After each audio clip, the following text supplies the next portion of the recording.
Assalamualaikum warahmatullahi wabarakatuh.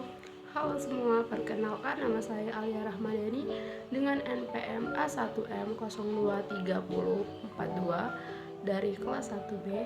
Di sini saya akan menjelaskan mengenai mekanisme kerja otot. Oke, sebelum kita mulai ke pembahasan, akan lebih baik kalau kita mengenali dulu tentang otot. Apa sih otot itu? Jadi, otot adalah jaringan pada tubuh manusia yang dapat berkontraksi dan juga relaksi, di mana pada saat berkontraksi, otot akan lebih pendek. Sedangkan sebaliknya, pada saat relaksi, otot akan memanjang. Nah, selain mengenai pembahasan mengenai apa itu pengukur otot, jadi dapat kita simpulkan bahwa otot ini memiliki banyak sekali fungsi, di mana fungsi dari kerja otot itu sendiri dapat membantu untuk postur tubuh manusia. Selain itu juga dapat mendukung tubuh agar bisa berdiri tegak dan juga dapat menstabilkan sendi-sendi di dalam tubuh. Juga dapat mempertahankan suhu tubuh dan juga menghasilkan panas dari berbagai proses metabolisme di dalam tubuh. Mungkin kalian bertanya-tanya, ada nggak sih jenis-jenis otot gitu? Jawabannya itu ada 3 jenis otot, dimana jenis yang pertama itu otot polos, yang kedua itu ada otot lurik, dan ketiga itu ada otot jantung. Oke, sebelumnya saya di sini akan menjelaskan lebih detail itu mengenai mekanisme dari kerja otot pada manusia. Oke, kita tadi kan sudah mengenal sedikit ya mengenai pengertian dari otot itu sendiri.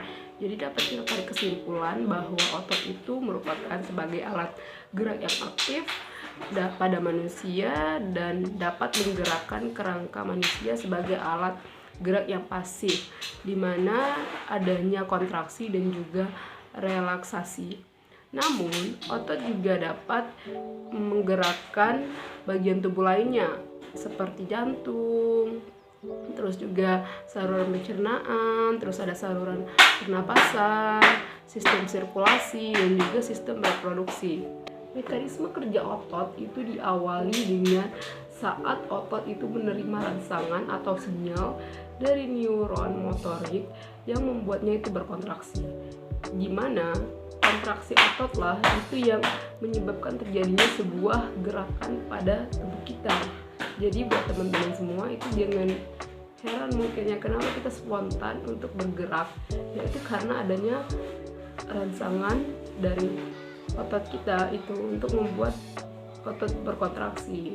Seringkali kontraksi otot itu dianggap terjadi ketika otot itu memendek, padahal ketegangan otot tidak selalu muncul akibat perubahan pada panjang atau pendeknya dari sebuah otot.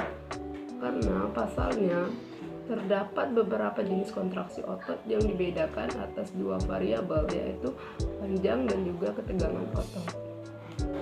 Tahapan mekanisme kerja otot. Yang pertama itu otot menerima rangsangan dari sistem syaraf pusat, dimana seperti yang sudah kita singgung sebelumnya, itu mekanisme kerja otot itu kan dimulai dari adanya sinyal atau rangsangan yang menyebabkan si otot ini berkontraksi, betul kan? Dimana sinyal atau rangsangan ini itu berasal dari sistem pusat yang terjadi akibat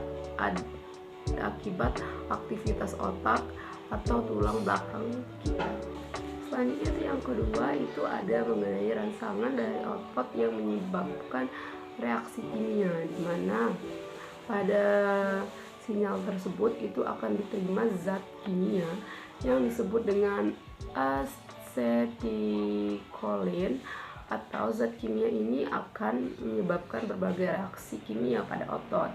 Salah satunya itu adalah ion Ca2 atau kalsium dan juga retikulum sarkoplasma. Selanjutnya itu yang ketiga itu ada proses memasnya otot, di mana tahapan mekanisme kerja otot selanjutnya itu proses memasnya otot. Setelah rangsangan atau sinyal yang sudah tidak dikirimkan lagi oleh sistem saraf pusat tadi sebelumnya, nah selanjutnya itu reaksi kimia itu terjadi karena adanya rangsangan kembali seperti saat normal. Dengan begitu, otot yang sempat berkontraksi tadi atau memendek akibat reaksi kimia itu yang terjadi akan memanjang dan juga melemas. Oke, jadi gimana yang telah kita ketahui bahwa mekanisme kerja otot itu juga dapat berdasarkan dengan jenis-jenisnya, di mana di sini jenis otot itu kan ada 3, yaitu yang pertama tadi ada otot lurik, terus yang kedua ada otot polos, dan yang ketiga itu ada otot jantung. Jadi untuk mekanisme kerja otot berdasarkan jenis otot lurik itu sendiri bisa dikendalikan secara sadar. Oleh sebab itu, saat otot ini digerakkan, tulang yang melekat pada otot tersebut itu ikut bergerak sehingga otot dan tulang yang terikat ini oleh tendon itu akan ikut bergerak serta akan mengalami kontraksi. Oke, jadi itu tadi jenis otot yang pertama atau otot lurik. Terus yang kedua itu kita akan mempelajari mengenai otot polos, di mana mekanisme otot polos ini itu dikendalikan oleh sadar. Otot polos ini bisa ditemukan pada organ dalam tubuh seperti pembuluh darah, saluran pencernaan, saluran kencing, dan uterus. Di mana mekanisme kerja dari otot polos ini sendiri itu terjadi secara otomatis, di mana saat otot akan berkontraksi secara perlahan dengan ritme tersendiri berdasarkan dengan aktivitas yang terjadi pada tubuh.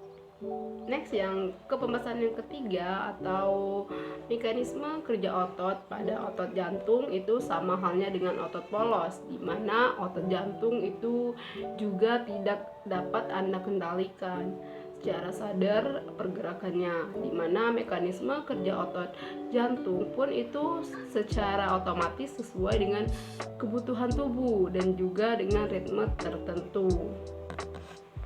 Oke, jadi itu tadi pembahasan sedikit mengenai tentang mekanisme kerja otot yang ada di dalam tubuh kita sebagai manusia. Terima kasih telah mendengarkan. Lebih dan kurang saya mohon maaf, kepada Tuhan saya mohon ampun. Billahi taufiq wal hidayah. Wassalamualaikum warahmatullahi wabarakatuh.